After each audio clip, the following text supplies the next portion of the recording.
लेकिन शायद इस वक्त आप देख नहीं सकते, मैं भी जब ये शो कर रहा हूं मैंने भी एक काली पट्टी बांधी हुई है एहतजाजन, और आज मुल्क भर में साफियों ने स्याह दिन मनाया है, क्योंकि पीका कानून जिस तरीके से पास किया गया और उसमें जो नुकात हैं दोनों पे साफियों का एतराज है। अब मुझे एक बात बताइए, यहां पे आपने कई मरतबा कहा बैठे बात करें, साफी तो आपके साथ बैठने के लिए तैयार थे। कानून जब नेशनल असेंबली में गया उससे पहले भी, उसके बाद भी, क्योंकि आप लोगों ने कहा था सेनेट में जाएंगे तो तरमीम हो जाएगी, लेकिन किसी मौके पे आप लोगों ने बैठ के सैर हासिल गुफ्तगू नहीं की। इतनी जल्दबाजी क्यों थी? आप कहते हैं तहरीक इंसाफ को जल्दबाजी है, उनके डीएनए में बैठना नहीं है, आप लोगों को क्या जल्दबाजी थी कि 4-5 दिन के अंदर कौमी असेंबली से पास हो गया, सेनेट से पास हो गया, सदर पाकिस्तान ने भी पास कर दिया? देखिए शहजाद, एक मीटिंग में आप भी थे और मैं भी था, जहां ये बात हुई थी और बड़ी तफसील से हुई थी, और फिर आप हमारी कमेटी में भी तशरीफ़ लाए थे और वहाँ भी आपने देखा है कि माहौल क्या था। और मैं वाहिद आदमी था जिसने कहा कि ये हमारे साफ़ी दोस्त आए हैं, इनका नुक्ता नज़र भी सुन लें। बिल्कुल, आपकी दावत पर हम कमेटी में आए थे और आपने ही मौका दिया था वहाँ बात करने का, बिल्कुल दुरुस्त बात है ये। जी, मैं ऑन रिकॉर्ड कहना चाहता हूँ कि मैं ये जो बात आप कह रहे हैं कि मुशावरत होनी चाहिए थी, राय लेनी चाहिए थी, उनके तहफ़्फ़ुज़ात को देखना चाहिए था, जहाँ जहाँ वो समझते हैं कि ये तजावुज़ हो सकता है उसे ठीक करना चाहिए था। मैं बिल्कुल आपके साथ हूँ इस मामले में कि ये, और फिर दूसरी बात जो आप कहते हैं कि जल्दबाजी हुई, बिल्कुल हुई है, वो भी नहीं होनी चाहिए थी। जो कानून आपकी मुशावरत के साथ अच्छे तरीके से बन सकता था वो मुतनाज़े हो गया, इससे हुकूमत को भी कोई फ़ायदा नहीं हुआ, आप लोग भी सड़कों पे हैं, तो मैं इस हद तक तो आपके साथ हूँ। लेकिन इससे आगे जो बात आती है कि क्या इसका इत्तलाक आप पे होना है, इसके बाद हम उसके मेरिट्स पे मेरे ख्याल से आप बात करना चाह रहे हैं। मुझे आप बताइए कि हुकूमत का ये कहना कि जल्दबाजी में हुआ, मुशावरत नहीं हुई, ये कहना दुरुस्त नहीं लगता, बिकॉज ऑब्वियसली आप भी हुकूमती जमात का हिस्सा ही हैं, सेनेटर हैं आप। क्यों हुआ यही तो जानना चाह रहा हूँ। आप कह रहे हैं पीटीआई में पेशेंस नहीं है, वो दोबारा देखे चले गए अपने एहतजाज के ऊपर जो उनकी एक्सपर्टीज थी। आप तो एक्सपर्ट है ना बातचीत करने के, पीटीआई को आप ब्लेम कर रहे हैं, तो हमारे साथ बैठने में मसला क्या था? नहीं, कोई मसला नहीं है। मेरा ख्याल है कि ये बात अब भी कोई ऐसी चीज़ नहीं है कि जो नहीं हो सकती, होनी चाहिए।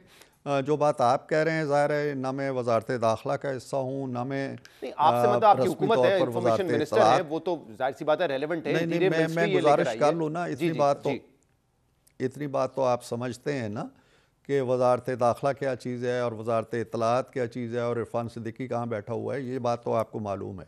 जहाँ तक मेरी ज़ाती राय है, मैंने हमेशा आपके हक़ में, आपके हक़ में नहीं, आपका जो एक मुनसिफ़ाना मौक़िफ़ है उसके हक़ में आवाज़ उठाइए। मैं आज भी कह रहा हूँ, ऑन रिकॉर्ड कह रहा हूँ कि जल्दबाजी नहीं होनी चाहिए थी। ऑन रिकॉर्ड कह रहा हूँ कि आपसे मशवरा लिया जाना चाहिए था, और ऑन रिकॉर्ड कह रहा हूँ कि ऐसी बात नहीं है कि इसकी इस्लाह ना हो सके। लेकिन जब आप इस मामले को उठा के पीटीआई के साथ मुज़ाकरात से मिलाते हैं ना, तो उससे मुझे इख्तलाफ है। ये एक हुकूमत है, मैं सिर्फ रवैयों की बात कर रहा हूँ। नहीं इरफान साहब, रवैया तो बराबर है। जैसे आप पीटीआई के रवैये को कॉल आउट कर रहे हैं कि उनको जल्दबाजी थी और वो छोड़ के चले गए, इसी तरह वो जल्दबाजी आपके रवैये में भी दिखाई दी गई है। जी, एक कानून साजी हुई, उस कानून साजी में जल्दबाजी की गई और हुकूमत ने की, ठीक है, मान लिया। हुकूमत का एक कानून साजी जो उसका इख्तियार है, उसमें तेज़ रफ्तारी करना या आहिस्ता रवी करना, इस पर आप नुक्ता आफरीनी कर सकते हैं। लेकिन एक जमात जो मुज़ाकरात के लिए अपनी कमेटी बनाती है, फिर वो स्पीकर के पास जाती है, मन्नत समाजत करती है कि वज़ीर आज़म से कहो कमेटी बनाए, वज़ीर आज़म कमेटी बनाता है, मुज़ाकरात शुरू होते हैं, अधूरा छोड़ के क्यों गई है? ये सवाल है जिसका जवाब मिलना चाहिए ना। देखिए 2-3 गलत बयानियां जो हुकूमत की तरफ से की गई है, वो मुख्तलिफ अरकान जो हुकूमत के हैं या ओहदेदार हैं। पहले आप अभी तो जैसे आपने एक्सेप्ट किया, अता तारा साहब ने भी कहा था कि बिल्कुल मुशावरत होनी चाहिए थी कौमी असेंबली से जब ये कानून पास हुआ उससे पहले, और फिर कहा मौका दिया जाएगा, उस मौके का भी कोई फायदा नहीं हुआ, कोई सुनी अनसुनी कर दिया आप लोगों ने। आज अता तारा ने फिर कहा कि सिर्फ ये हमें कहा जा रहा है कि हम इस कानून के खिलाफ हैं, कोई बता नहीं रहा इस कानून में नुक्स क्या है, मसाइल क्या है। ये देखें, ये गलत बात है, क्योंकि पीबीए हो, पीएफयूजे हो, हमारी एंकर्स एसोसिएशन हो, सब ने आपके साथ आपके सामने बैठ के बताएं कि ये हमें प्रॉब्लमेटिक चीजें लगती हैं, और रिकमेंडेशन भी हमने आपको बताई है, बाकायदा आपसे बात की है इस पर। तो फिर ये क्यों कहा जा रहा है कि हम तो बस ऐसे ही इशू बना रहे हैं और बता ही नहीं रहे कि कौन से नुकात प्रॉब्लमेटिक है? देखिए शहजाद, मैं बिल्कुल फेयर होकर बात करना चाहता हूँ इस सिलसिले में। मैंने कमेटी में भी कहा था, जब आप बैठे हुए थे, आपके और भी कुछ सीनियर रफ़का बैठे हुए थे, एक चीज़ होती है ज़ुबानी या तहरीरी तौर पे ये लिख देना जी कि ये काला कानून है, या इससे सहाफ़ियों के हकूक़ गस्ब होंगे, या हम इसके ख़िलाफ़ हैं, या एक ये तहरीर है जो आपकी तरफ से दी गई और उसमें आपकी जो बड़ी तंजीमें हैं वो भी उसमें शामिल थी। दूसरी चीज़ होती है एक कानून का शिकवार तज्ज़िया करना और उसमें तरमीम तजवीज़ करना कि ये ठीक नहीं है, ये होना चाहिए, ये शिक ए बी सी के अंदर आप ये लफ्ज़ निकाल दें, ये एक्सरसाइज आपकी तरफ से नहीं हुई। आपको मान लेना चाहिए नहीं नहीं, किसी स्टेज पे आपने बात सुन लें, फाइनली जब हमारी मीटिंग हुई है स्टैंडिंग कमेटी की, उसमें भी एक जनरलाइज्ड स्टेटमेंट तो आपकी ज़रूर आई है। स्पेसिफिकली उस लॉ के अंदर अमेंडमेंट्स जो मैंने सवाल भी आपसे किया था वो नहीं लाए, वो सिर्फ लाए थे कामरान मुर्तज़ा एक तो चीज, वो भी डिस्कस नहीं हुई, मैं मानता हूँ। जी जी, लेकिन इरफान साहब मैं यही कहना आपकी चाहता तरफ से कोई इसमें दो चीजें। एक तो एंकर्स एसोसिएशन ने तो बाकायदा रिकमेंडेशन पॉइंट बाय पॉइंट दी थी, दूसरी तंजीमों ने इसलिए नहीं दी बिकॉज वो ये नहीं चाहते थे सिर्फ एक पेपर पे लिखने को आप कह दें कि कंसल्टेशन हो गई है। कंसल्टेशन वुड मीन कि प्रॉपर बातचीत हो, इसलिए वो उनके तहफुजात थे कि लिख के दे देंगे, आप कहेंगे देखें हमने आपकी राय जो है वो शामिल कर ली। फिर कामरान मुर्तजा की आप खुद मिसाल दे रहे हैं, वो तो सेनेटर हैं, वो तो लेकर आए अमेंडमेंट, नहीं देखे उस पर ना, भी आप लोगों ने गौर नहीं किया। ये शहजाद आपकी इस बात से मुझे बिल्कुल भी इत्तफाक नहीं है कि आप स्पेसिफिकली एक एक शिक लिख के देते तो हम कहते जी कि मुशावरत कर ली। आप कह सकते थे जी हमने ये लिख के दिया, इस कानून में ये बताया, इस शिक में ये सुकम बताया, जो एंकर्स एसोसिएशन उन्होंने तो दिया ऑन रिकॉर्ड है, आपके पास एक दलील आती, आपके पास एक दलील आती, आपने ये काम नहीं किया ना, मान लेना कि आपने ये काम नहीं किया।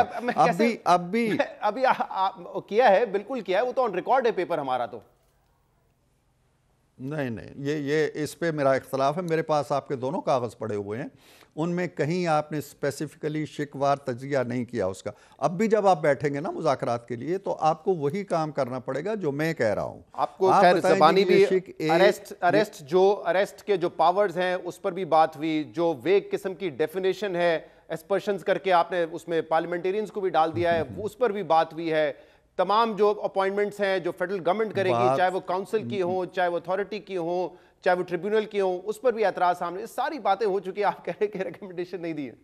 देखें जब बात होती है ना तो वो बात ही होती है, वो बात ही रहती है और वो एक मुकालमा ही रहता है, वो एक डायलॉग भी रहता है। अब पार्लियामेंट में हम बैठे हुए हैं, एक लीडर उठ के या एक पार्लियामेंटेरियन उठ के चाहे कितनी ही मुदल्लल तकरीर कर रहे, उसका ज़ीरो इफ़ेक्ट होगा अनलेस वो एक रिटर्न अमेंडमेंट नहीं देता। मैं आपसे ये कह रहा हूँ कि आप अमेंडमेंट्स तजवीज़ क्यों नहीं कर देते, आप कर दें, ताकि मैं लेके जाता हूँ, प्राइम मिनिस्टर के पास लेके जाता हूँ कि सर ये चीज़ आई है, हमें इसको कंसिडर करना चाहिए। आपके यहाँ से अभी तक तो ये चीज नहीं आई है और मैं बार बार कह रहा हूँ। टाइम फ्रेम तो नहीं था ना उस दिन, आप सेनेट की कमेटी का इजलास था, एक और इजलास हो सकता था, अगले दिन फिर हो सकता था, ऐसी क्या कबात थी? मतलब आप खुद कह रहे हैं कि होनी चाहिए थी कंसल्टेशन, तो टाइम ले लेते, इतनी मजबूरी क्या थी आपकी, ये मैं पूछ रहा हूं। शहजाद बिल्कुल, इस पे तो मैं अपनी राय दे चुका हूँ, इस पे बार बार आप कहेंगे तो मैं वही राय दूंगा कि मैं आपसे एग्री करता हूँ। टाइम मिलना चाहिए था, जल्दबाजी भी नहीं होनी चाहिए थी, आपसे कंसल्टेशन होनी चाहिए थी। मैंने खुद ये जो पेमरा का मौजूदा कानून है या कोड ऑफ कंडक्ट है, ये मेरा बनाया हुआ है और मैंने कोई 6 महीना आप लोगों के साथ मिलकर काम किया था। आपने ये तो एक्सेप्ट किया है कि होनी चाहिए थी कंसल्टेशन। मैं एग्री। एक और मामले बात करना चाह रहा था, क्योंकि अब इस्लामाबाद हाई कोर्ट के जजेस ने जो है चीफ जस्टिस ऑफ पाकिस्तान को भी खत लिख दिया है, जो मुख्तलिफ हाई कोर्ट्स हैं लाहौर और इस्लामाबाद की, उनके चीफ जस्टिस को भी खत लिखा, और ये सदर पाकिस्तान को भी खत दिया गया है कि इस वक्त अफवाहें हैं, और अब तो Islamabad high court bar association हो या इस्लामाबाद बार काउंसिल हो, वो भी अपना इस पे एक प्रेस रिलीज जारी कर चुके हैं, और इस पे वो कह रहे हैं कि बिल्कुल ऐसा नहीं होना चाहिए कि आप दूसरी हाई कोर्ट से जजेस लेकर आएँ इस्लामाबाद हाई कोर्ट में, ताकि उनमें से किसी को चीफ जस्टिस बनाया जाए। और इस पे इल्जाम ये लग रहा है कि हुकूमत जो है वो कोर्ट पैकिंग करना चाहती है, क्योंकि जुडिशल कमीशन में अब जो हुकूमती तादाद है या जो पार्लियामेंटेरियंस की तादाद है वो जजेस से ज्यादा हो गई है। देखिए, जहाँ तक मुझे मालूम है, हालिया जो जजेस की अपॉइंटमेंट्स हुई हैं उनमें से 90% जो हैं वो पार्लियामेंटेरियन के रिकमेंडीज़ नहीं आए हैं, ख़ुद जजेस के या दूसरे लोगों के रिकमेंडीज़ आए हैं।